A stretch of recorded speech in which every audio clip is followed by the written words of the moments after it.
Okay.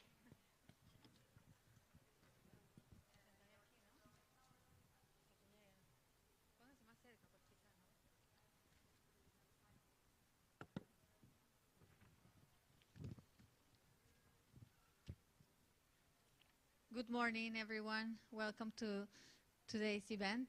Thank you for joining us. I think there have been some trouble in the entrance, and we're going to start already, but we are waiting for two more of our speakers that should join us any moment. Oh, sorry. Joseph.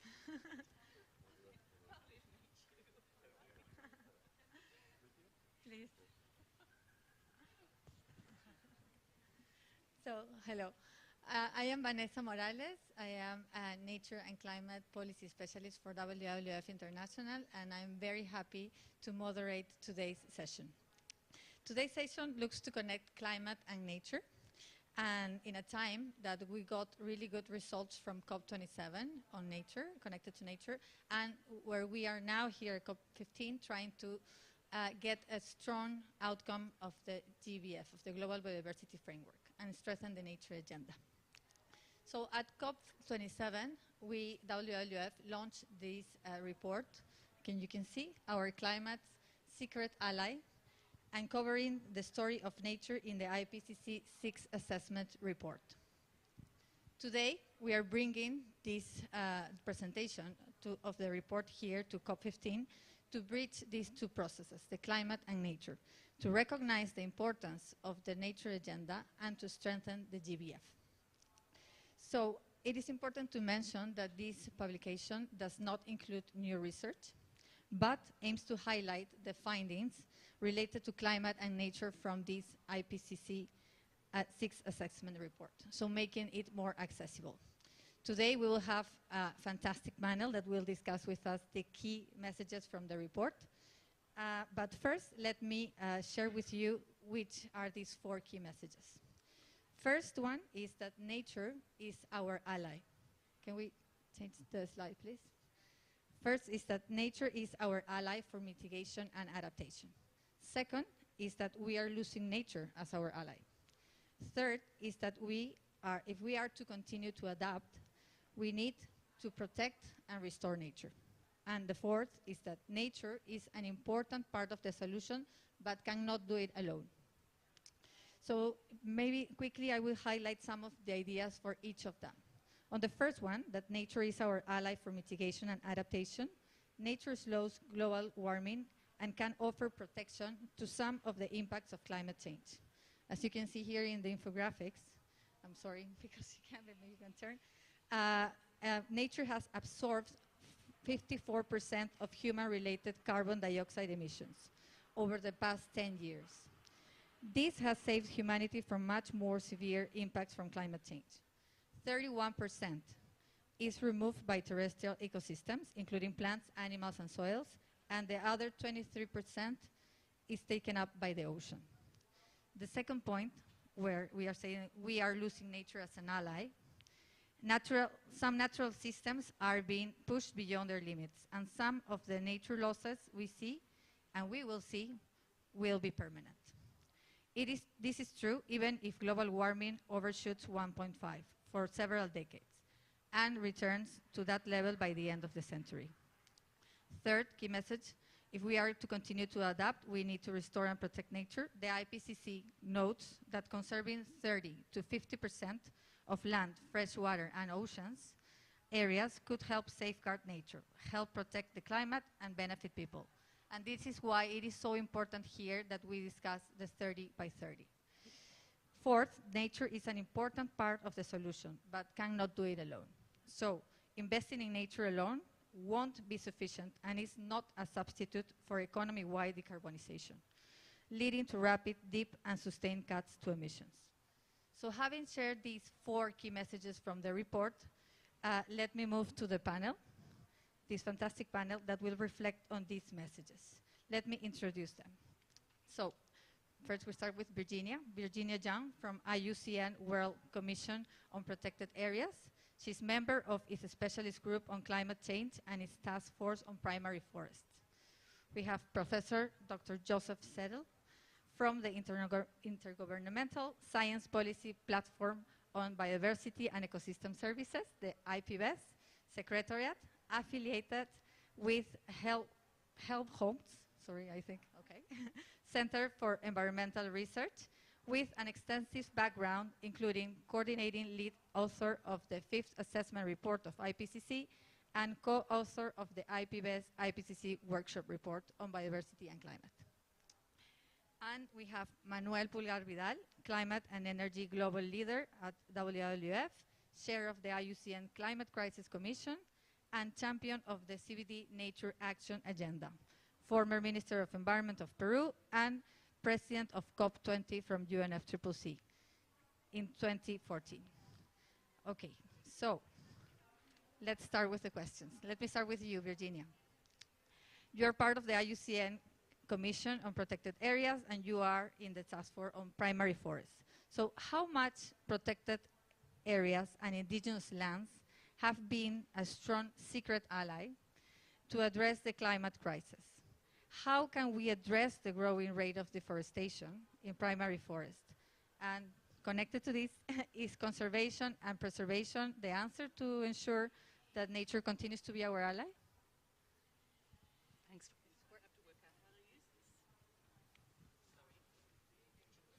I think it's working. It's working. Yeah. Oh, how amazing. Thanks, Vanessa. The role, I mean, I'm so glad that we have someone from IPBES here who participated in the joint workshop between IPBES and the IPCC last year, which was a major step forward in my view. But primary forests are some of the largest carbon storage mechanisms we have. Certainly in the terrestrial ecosystems, there's about 471 gigatons of carbon in primary tropical forests alone, about half of which are primary forest. But we're still losing between 3.5 and 10 million hectares a year, depending on whether you focus on just deforestation or include degradation from activities like industrial logging in those figures. They are our huge terrestrial carbon banks that we simply can't afford to lose. And that's the point you make in the WWF report. That's the equivalent of all the fossil fuel emissions into the atmosphere since 1750. So destabilising primary forests is really a very bad idea. They're mostly retained at the moment, at least in the tropics, through indigenous protection. That's not necessarily formal protection. That can be lands like the Kaiapó territory in Brazil, which they have legal status to their land and really clever support from NGOs over 25 years, which has helped them protect their territory from incursions from illegal logging, mining and fishing. And you can see the impact of that in terms of the resistance to fire. It's very clear that where primary forests have stayed relatively intact, they are still resistant to threats that are increasing with climate change. And that's one of the key reasons for looking at every possible mechanism to retain them. That stability that's still there in primary forests, and it's in all biomes, it's in even Australian forests. You can see the difference in fire intensity between fire that hits an old-growth forest and fire in younger forests. Fire in younger forests is much more severe, and the science on that is really clear. So it is urgent that we stop the damage and loss to our primary forests. Supporting Indigenous communities, finding mechanisms to improve their livelihoods, retain their cultural practices is a really important pathway. So too are Indigenous protected areas or other more formal protected areas. But the key message I have on primary forests is we have to retain them, and we have to do that urgently. In fact, we're going to launch a moratorium call at this COP on Saturday. Anyway, everyone's welcome to come. Calling for cessation of all industrial activity in primary forests. The challenge, of course, is to support the rights and livelihoods of Indigenous people in tropical forests in particular, but in the temperate forest biomes and boreal forest biomes, the challenge is slightly different. In Canada, for instance, which has a profoundly shocking record, I have to say, on primary forest damage and loss, the question is one of a just transition for the existing industry, and again, support for Indigenous communities who want to restore, protect and restore what's left of their primary forests. So it is a crucial, absolutely critical terrestrial ecosystem to protect and restore. Thank you. Thank you, Virginia. And yeah, I think that's also connected to what we're discussing on the importance of here discussing the 30 by 30, but also including the role of Indigenous people there, right? So, and Joseph, I'll move to you. The IPCC report identifies climate change as one of the main drivers of nature loss. And so, if nature is our secret ally, how science can help to create more awareness to address more effectively these intertwined crises? Well, thanks for having me here. You can hear me? Yeah, okay. It's a very strange sound. Yeah. Thank you very much. I would say the more we get integration in our research activities, the closer we get to it. I think this IPCC joint workshop was the very first, very important step in this direction, which was much more difficult than it anticipated. So you can just think people just collaborate and that's okay, but it's not the case now. We have different institutions, different settings, different expectations. So it took us quite some time to find common grounds, and I think now we are on a very good path, and IPBES is trying to, let's say, push more into this like IPCC as well. So I guess in the near future we have more and more joint products, I expect, which helps us to really tackle this kind of important aspect. Okay, no, yeah, that's excellent. I think that's something that we are all expecting to happen soon. Manuel, maybe I'll move to you. Based on what we have heard and your role as champion of the CBD Nature Action Agenda and ambassador of the Climate 1-2, how can those agendas help to promote more understanding of the role of nature in addressing the climate crisis and keeping nature, of course, as an ally? Thank you, Van, and thank you to you all for this opportunity. So let me start by congratulating WWF because of the release of this report, Nature as Our Secret Ally, because it is true, and it has been demonstrated how strong nature could play a key role to address this big challenge that it is called climate change. But now let me connect, because of your question, to a couple of additional ideas. The first one it is that it has been also well demonstrated that an action agenda could be a good ally to address at least the climate crisis, and I hope that with a well-strengthened nature action agenda, also it could be a good ally to address the nature loss. But also those action agendas are a great and strong ally of science, and I will answer why. In relation to climate, I think it was in the fifth assessment report of the IPCC. They identified 4 transitions that we have to walk as a way to address the climate crisis: the energy, the industry, the cities and infrastructure, and the land use and deforestation.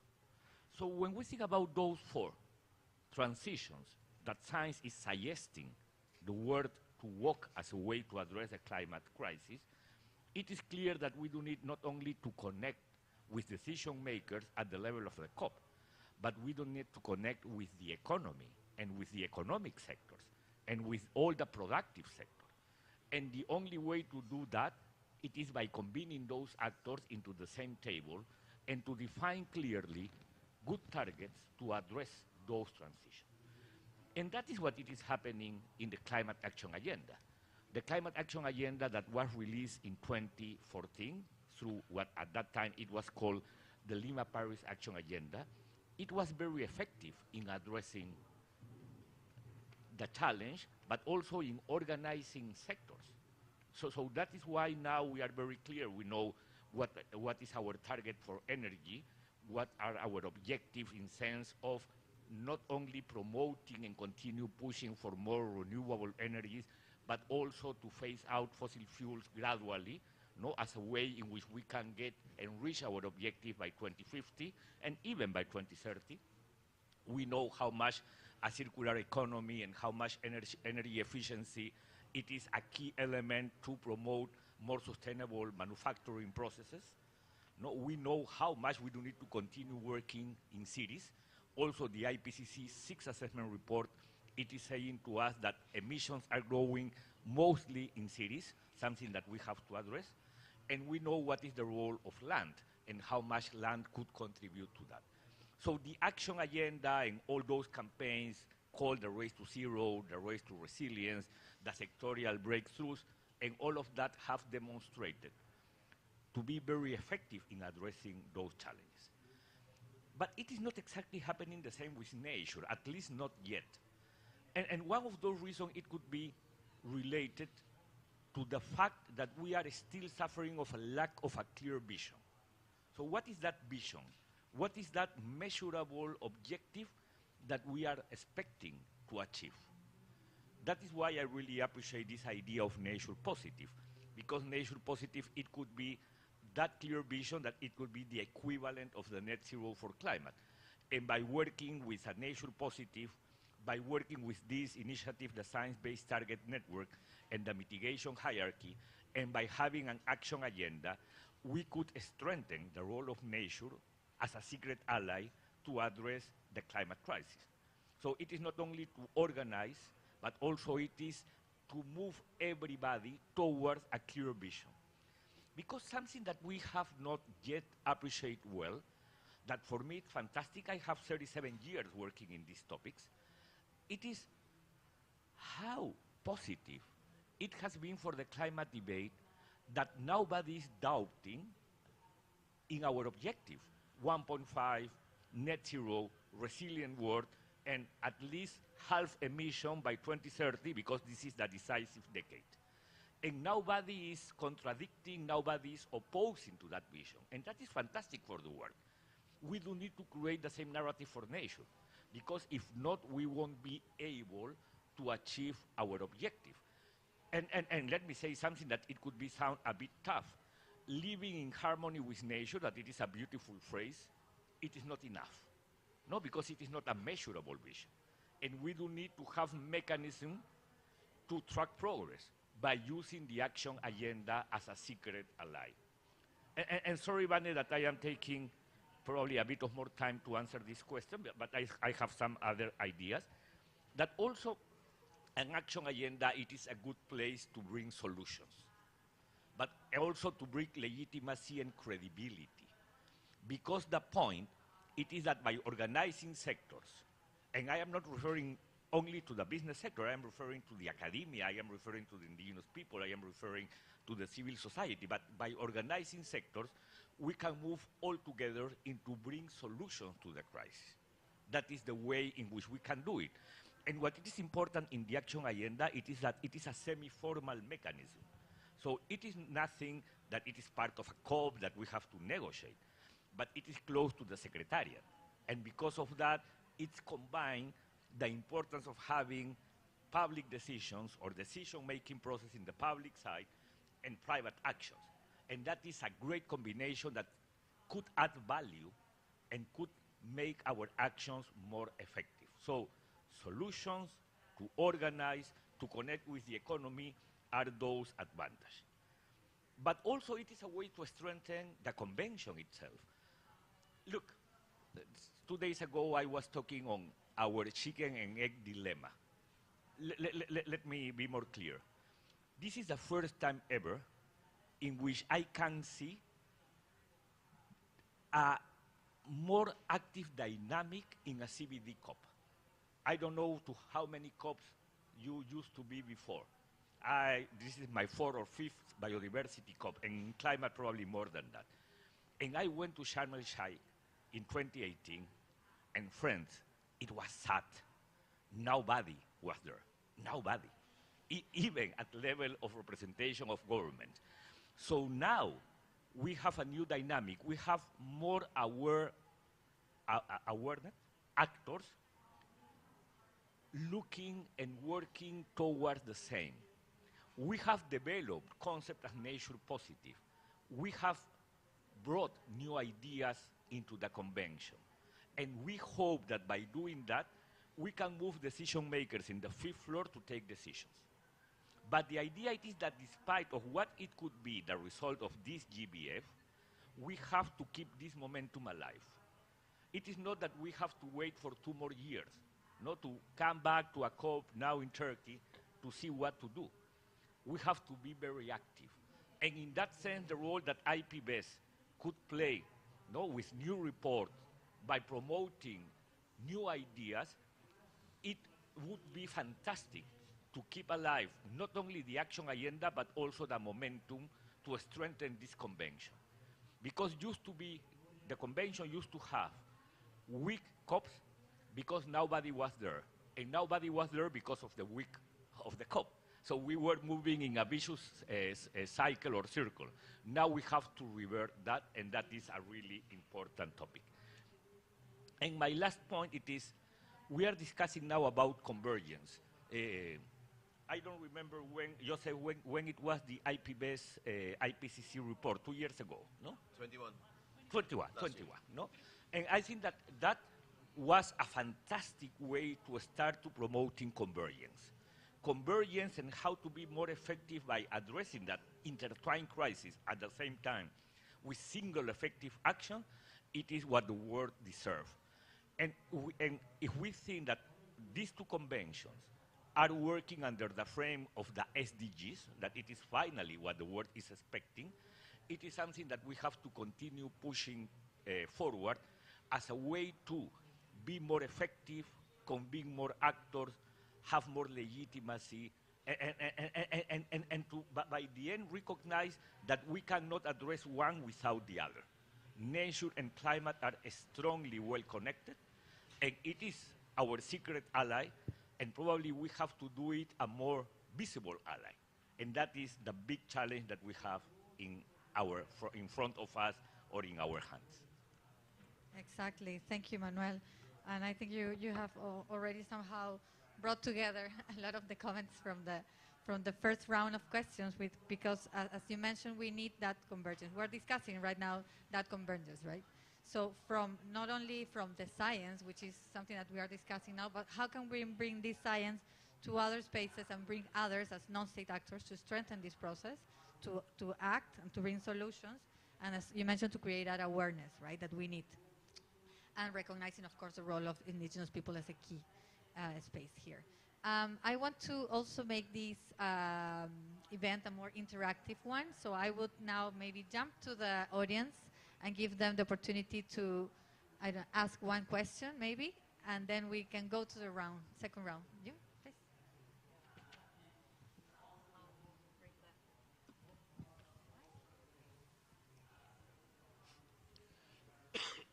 Thanks to all of you. My name is Risa Smith. I'm with the Climate Change Specialist Group from World Commission on Protected Areas. So if you've been listening to the discussions in the negotiations on the fifth floor, you'll know that there's been a tremendous backlash against nature-based solutions. And it's been a sort of developing country, developed country divide. And I'm just wondering if you think that that is related to a backlash against accepting the role of nature in climate change. Because it certainly came up in the Friends of Chair about climate change and biodiversity yesterday afternoon.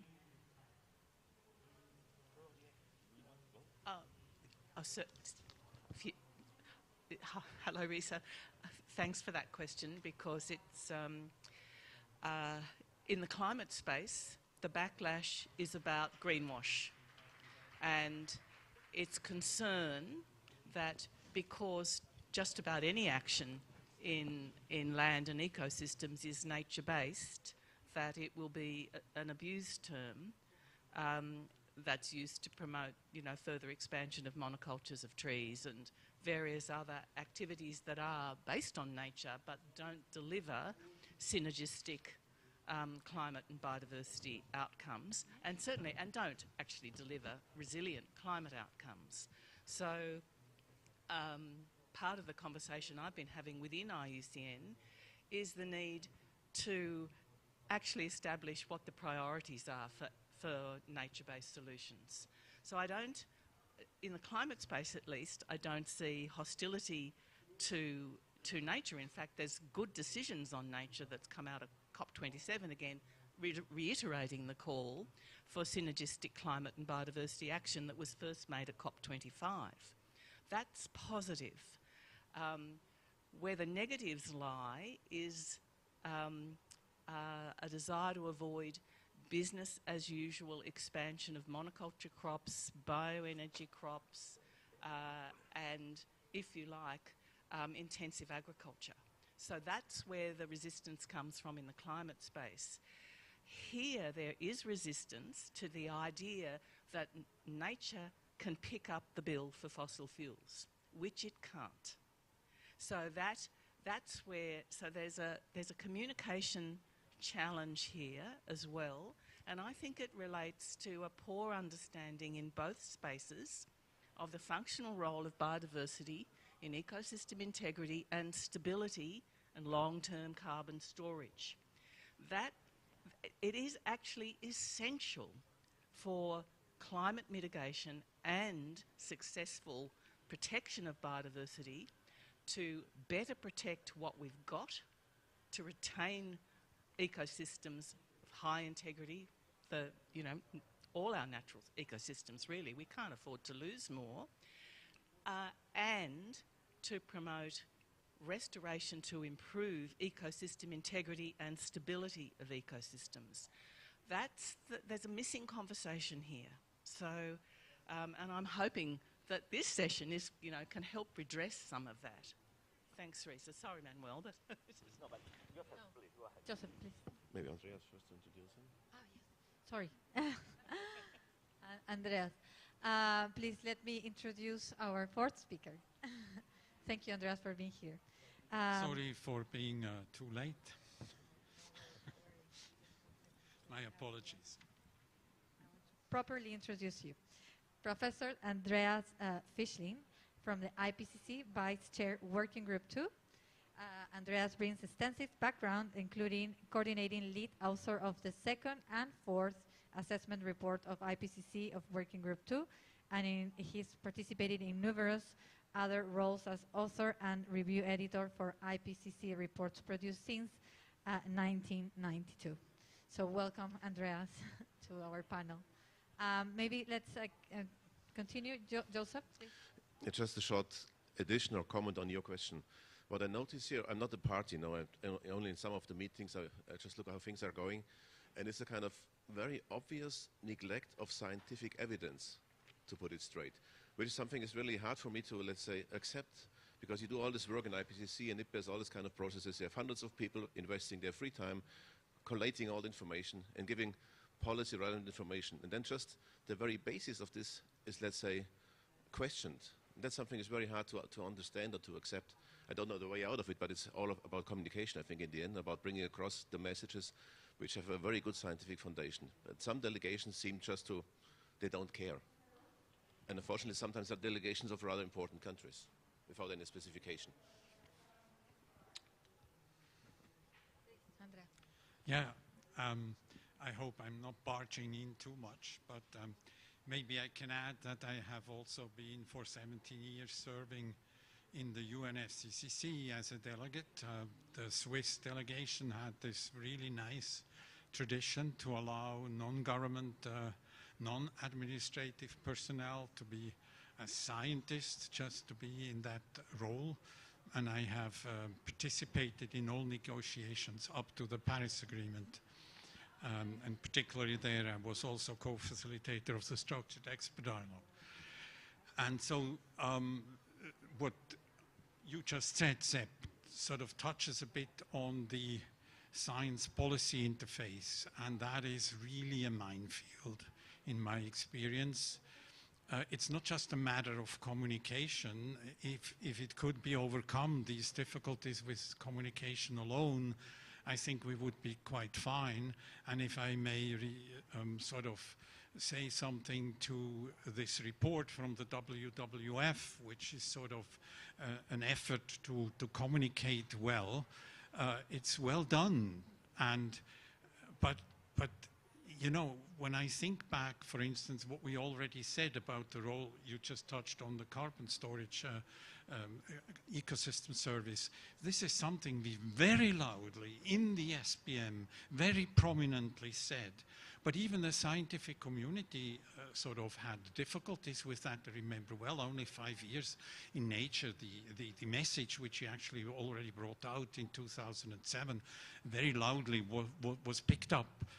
And I think this resistance to sort of accept scientific findings, key findings, has lots to do with interests, and which sort of minimize, if I may say so, or just make it very small, the willingness to really accept some of these messages.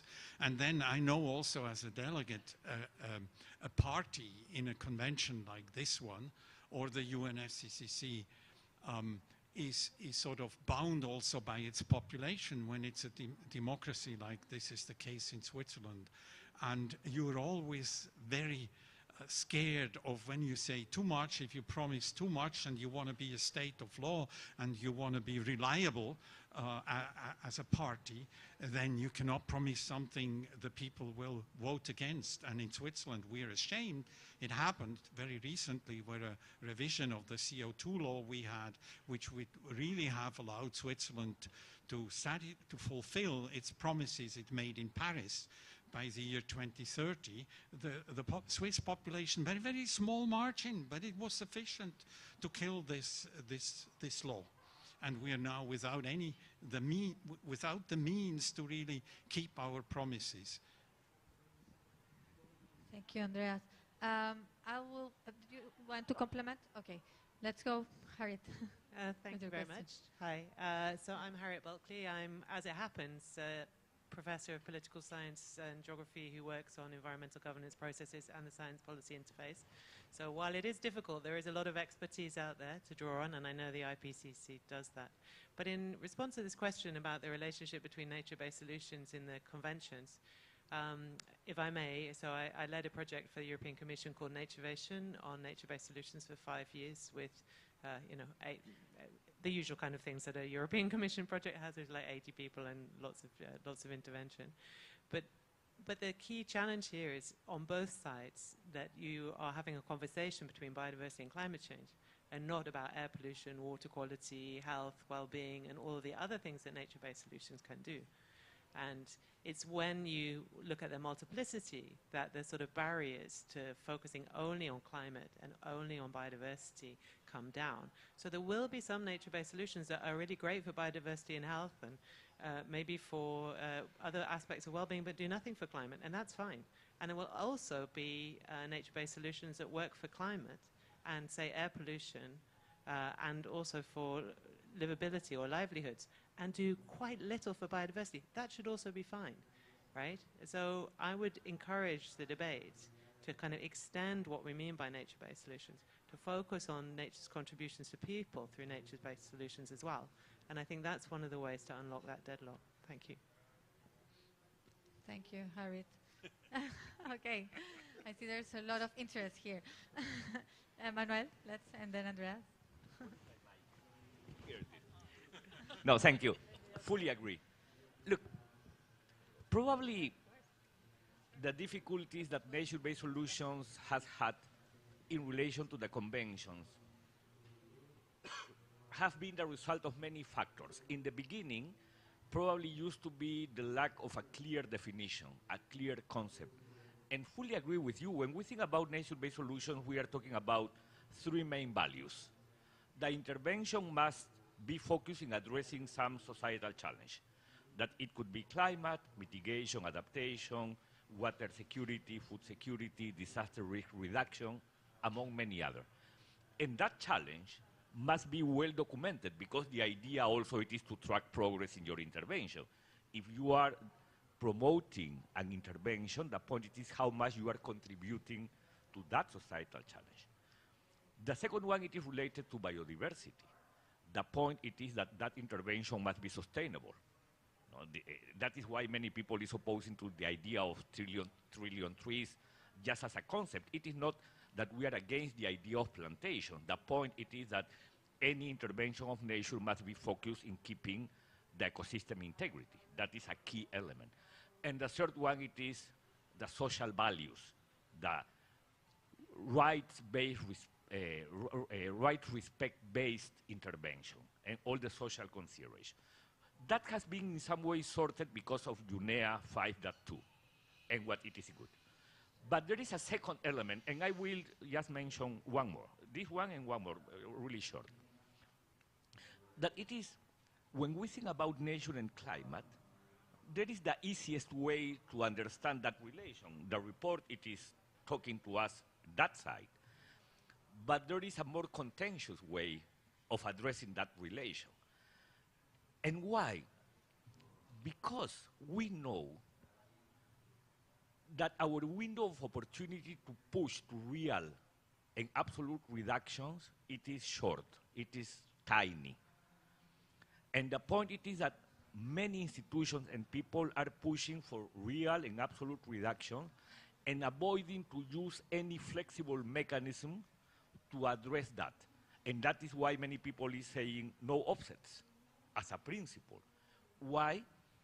Because those institutions don't want to have anybody divesting of their top priority that it is to reduce emissions. And that is why the importance of a strong and clear net zero standard. Exactly what does it mean net zero in relation to the three scopes? What does it mean residual emissions? How much I can use nature for those residual emissions and all of that. But let me finish with this, and this is for you all. Also to finish this event and to go to the fifth floor to say to the CBD community, if you are not open and if you are planning to reject nature-based solutions as a concept in the GBF, the only one who will lost, it is this community, the CBD. Because nature-based solution has already gotten a strong political traction. I am not a scientist, I am more in the policy-making process. And we know when a concept is getting traction, and nature-based solution has already gotten that traction. The point it is that, in my point of view, nature-based solutions, it is an irreversible concept. And the point it is that if this community doesn't recognize that it is the authority of nature, and it has to say a lot in relation to nature-based solutions because it is the authority of nature, somebody else will do that. And the lost, it will come to this convention, and that would be really sad. So we have to convince even to those countries that are opposing, and I don't have any fear to say Bolivia, Argentina, Brazil, South Africa. I don't know why. No, because of Mother Earth. Because nature-based solutions means that we are putting nature in hands of the market. That is not true. That is completely false. Nature-based solutions, it is clear, it has developed a concept. It has developed because of IUCN a strong standard. It is useful for countries as my country, which main source of emission it is related to nature. 63.5% of Peruvian emission in the tropic, most in the tropic, it is because deforestation, land use, and agriculture. So nature-based solutions could be that mechanism that could help us to address those main sources of emission. And even Bolivia, that it is opposing to MBS, science it is saying that for Bolivia, nature-based solutions could help them to address 100% of their emission, 100%. So don't make sense to have them opposing. So please, let's go to the fifth floor as part of this event and tell to decision makers, you will lost. You are killing this convention without any clear reason, just because of ideology. And that really don't make any sense. And sorry that I am very emotional, because there are no alternatives. You have to say, to take them and to say, what is happening with you? No? Why are you opposing without any reason? Thanks, Manuel, for being so passionate on this. Andrea, please. Yes, I can also get passionate on this. I'm very happy you have said all this. because indeed some of the countries you mentioned, and particularly Brazil, has been very critical of just the term nature-based solutions in our report. And we had to fight a lot when we wanted to get the summary for policymakers approved on this point. But I would like to add another dimension, and that is I was also involved in kicking off RED. And nature-based solutions, you also said the terminology is not so clear. Yeah, maybe. We first started to talk about ecosystem-based adaptation, and I'm promoting the other term, eco-based mitigation. And for me, a lot of the nature-based solutions is already covered by those two terms. But we much less talk about nature-based mitigation, why we actually should, in my view. And so RED was one of these. And the dimension I want to add is it's of course also, there's some merit to this anxiety. I'm not saying you shouldn't push your fellows from the South American continent more, but I'm saying that indeed some of these nature-based mitigation ideas were very quickly picked up, and maybe to an extent which is not right, because it's sort of really tinkered with as a way to avoid mitigation, and then I think it is very, very questionable. And that brings me, I'm not sure I should talk too much, but there's one point I would like to touch on here as well, and that is we had in Switzerland recently an invitation to go to the parliament where a lot of us scientists from more the biodiversity side as well as from the climate change side, and I had to make a synthesis. And I had to struggle there because some of my colleagues said, we have to tackle with both at the same time. I do not agree. I think at the moment, looking at the latest scientific findings, the priority has to be mitigation. And for sure, any ecosystem-based mitigation must be additional to all the other efforts, and all the other efforts have to have the target of 1.5. They have to measure whatever they do against trying to limit global warming as much as possible. And that's maybe only 1.5, which we can still consider. So that's very important, I think, to also be clear. I was disappointed from the WWF report, if I may say so, in that sequence. First, it talks about the nature-based solutions, and then comes the mitigation in the last part. And for me, the mitigation has to come first, because it's so bloody urgent. It's so urgent. Of course, we must not weaken further nature, if I may say so, or Mother Earth, whatever you want to call it.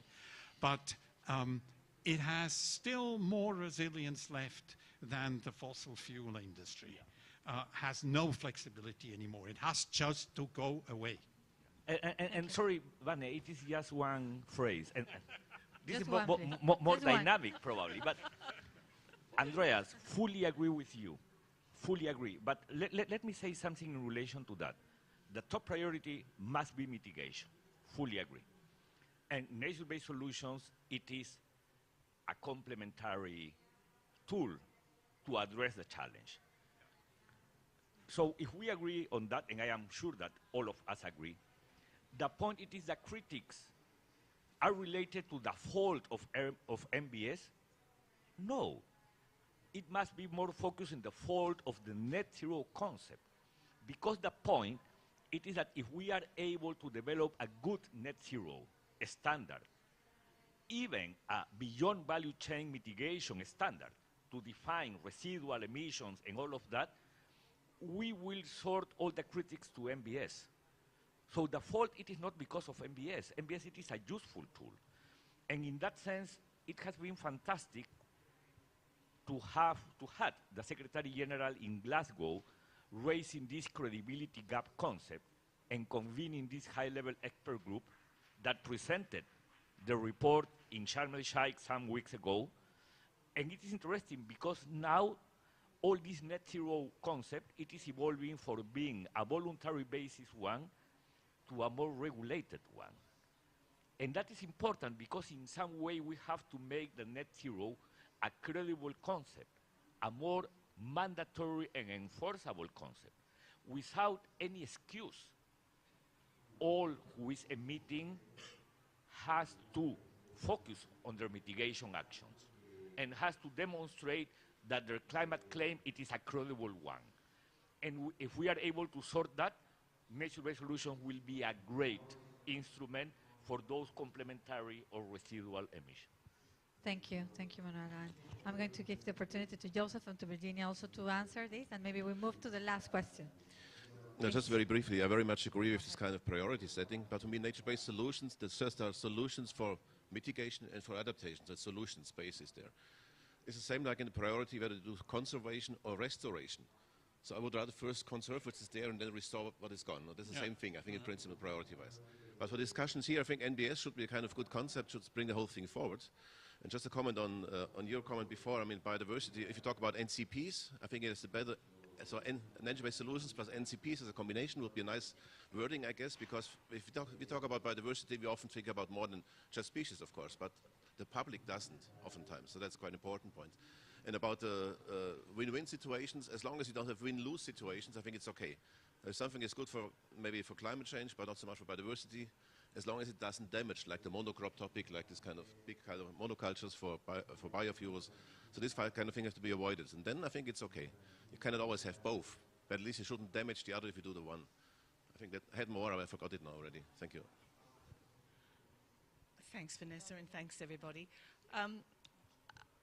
My personal view is that we need to be very clear when we're talking about nature-based solutions that we're prioritising. We're talking about synergistic climate and biodiversity action, prioritising protection, followed by restoration to improve the integrity and stability of ecosystems. Now that's a bit long-winded, but the priority language for Target 8, in my view, is to promote synergistic climate and biodiversity action and to reflect the findings of the IPCC report, which identified the synergies, and they are in carbon and species-rich ecosystems. Protect first, restore second.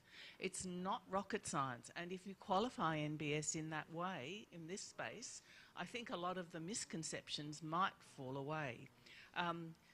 The main one being that this is not a get-out-of-jail-free card for fossil fuels. So it's very important to establish that, and it is critically important that we break down the silos between these conventions and start building bridges between them. The language that's appearing in the UNFCCC is starting to do that. There seems to be more resistance in this convention to actually speaking to the UNFCCC. The UNFCCC doesn't hesitate to speak to the CBD, so, and this is what we need to encourage. There's also a wonderful new ecosystem accounting framework that the UN Statistical Commission has developed, the UN SEA. And why is that so good? Because for the first time, it's got a natural reference level. The key thing that's missing in the UNFCCC. Why do you need that? Because that's how you need that information to guide parties towards protecting and restoring the integrity of ecosystems, which, if you think about it, underpins the success or failure of all the Rio Conventions. Unless we protect and restore ecosystem integrity, we'll fail in the CBD, we'll fail in the UNFCCC and the UNCCD, and for that matter, the SDGs. So this is fundamentally important. Ecosystem integrity is probably the most important language that we have to retain in this convention and the UNFCCC, and to get people to understand the functional role of biodiversity in underpinning ecosystem integrity and stability for the provision of all ecosystem services, not just long-term carbon storage, healthy water, pollination services, you name them, they're all dependent on ecosystem integrity.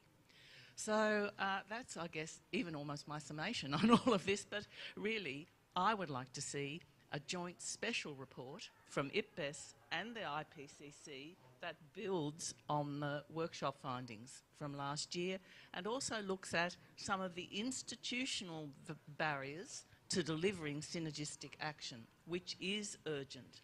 The biodiversity crisis can take us out before the climate crisis if we don't get this right. Thanks, Vanessa. No, thank you. Thank you. I think this has been a great discussion around one of the key topics that connects both climate and nature agendas, which is nature-based solutions. And I hope we bring these, as Manuel mentioned, to the decision makers and really make this happen in the right way as part of the GBF that we are discussing now. And we are unfortunately running out of time, but I want to make a last question to all of you. And I would like to know from each of you, like in 2 or 3 minutes, what would you suggest would be a key action to promote more, as we were discussing, more understanding, more awareness on how to address this intertwined nature and climate crisis? 1 minute, 2 minutes each, please, if you can. Any of you want to address it? Okay, I would like to start. So, I've been involved in the climate debate for years, for more than a decade. And something that I have appreciated strongly, it is how well and how much we've been able to connect climate with the economy. And how much by doing that, we've been able to organize sectors to define, and also with the support of science, the transitions suggested by science, we've been able to be clear on what are those sectors, what should be those targets, what it should be done within the decade, among some others. That is not happening yet in nature. Probably it's more difficult. But the UK government tried through the Dasgupta review to promote that narrative, but it has not been enough. The point is that we have to develop some mechanism that could help us to develop a narrative that connects nature with the economy. And as part of that, and probably in some way it is a question to you, Andreas and Joseph, it is, I am all the time wondering how to organize clear transitions, sectorial transitions to address nature loss. What should be those sectors? It should be because of drivers, no, as it has been identified by IPBES. It should be by sectors, no, intensive in use of natural resources. No, it should be more related to producers and consumers. I don't have clarity on what it would be the most effective way. But to close, Vane, we do need to connect more nature with the economy as a way to raising the relevance of addressing nature loss because it is related to our development. That is happening with climate. For many countries now, it is not because of an agreement that for sure we have to fulfill the Paris Agreement. It is because our competitiveness. No? And that is what we have to create, the relation of nature loss and competitiveness. No? That those, for me, that is a key action to be developed. Thank you, Manuel. Andrea, you want to go? Okay. I think it is important to get the priorities right. That might be the first thing I want to say. And as I said before, mitigation, in my view, comes first. And that is because Working Group 3, for instance, of the latest IPCC report came up with important finding that 1.5 degrees with maybe an overshoot of 0.1 degree limit can only be or it will only remain feasible if global emissions start going down by 2025, the latest. So that is very important, because otherwise we also run the risk, even if we should try to stick to this limit of 1.5 later, that we will have to do so much BECS, for instance, with all the ramification this might have on biodiversity and all the ill-conceived nature-based solutions which we would then see on maladaptation and whatever. So I think it is very important that we really, really manage to get this priority first. And I agree with you, it's the economy which has to go to a fundamental transition, and this prejudice that it is too costly should finally go away, and that is still hindering so much of the progress along those lines, while the scientists always repeat since the TAR, the third assessment report, very clearly, this is not true, this is not true, this is not true. And I think that that's the first message. Mitigation must come first. And then second, conservation. Then I think adaptation and restoration together, more or less, with a similar priority. And if we follow such a program, I think we can sort of profit from the highest qualities of both domains.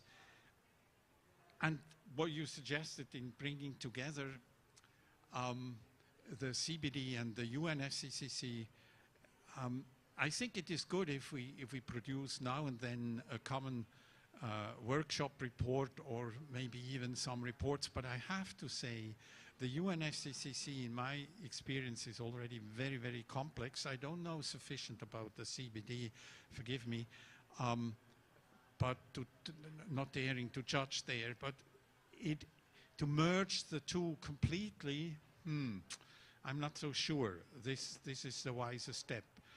Because it has also advantages, as I can see, that we can really advance as long as certain topics are not just God and the world always, but have a precise focus, like climate change, for instance.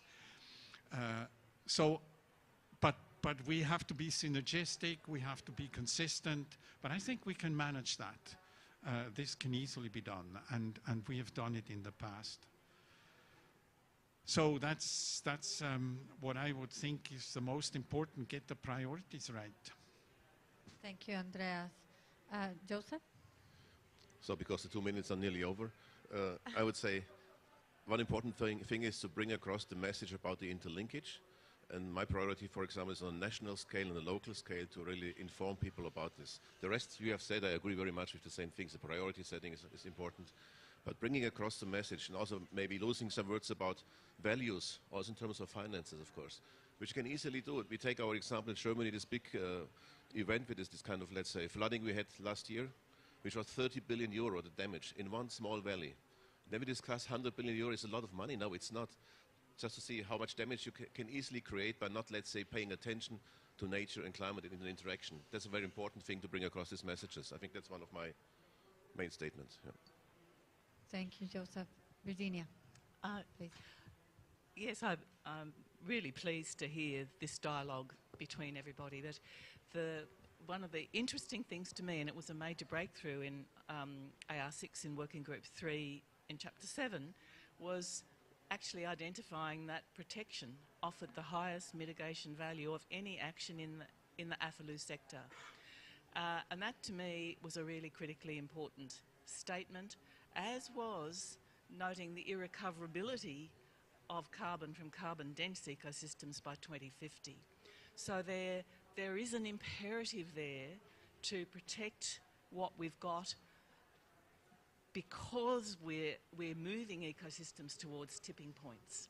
So that protection and ecological recovery, if you like, buffering and reconnecting to improve ecosystem integrity, we really do have to have a very ecological approach in the UNFCCC to protection and restoration, to maintain and restore ecosystem integrity so that we don't make the mitigation challenge ever worse, and in fact really reduce the role, the capacity of nature to be our ally in this fight. So that to me is a really critical message, and it's a message that can come from the CBD.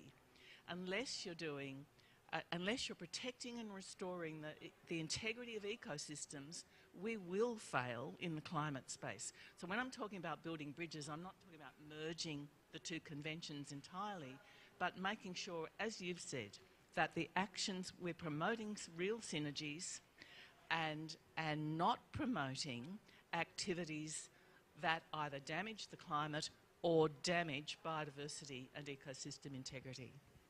Thank you so much, Virginia. So I think this has been a great conversation. Thank you so much. I think we can say that convergence is key, definitely, that we need to set the priorities. One of these is definitely ecosystem integrity, as you mentioned. We need to work on the synergies, as we have mentioned, definitely, and to bring these to decision makers and connect them to the economy. I will leave that with those key ideas that you mentioned here. Unfortunately, we need to finish, but I encourage everyone to read the report, and please join me in a big applause to our fantastic panel. Thank you.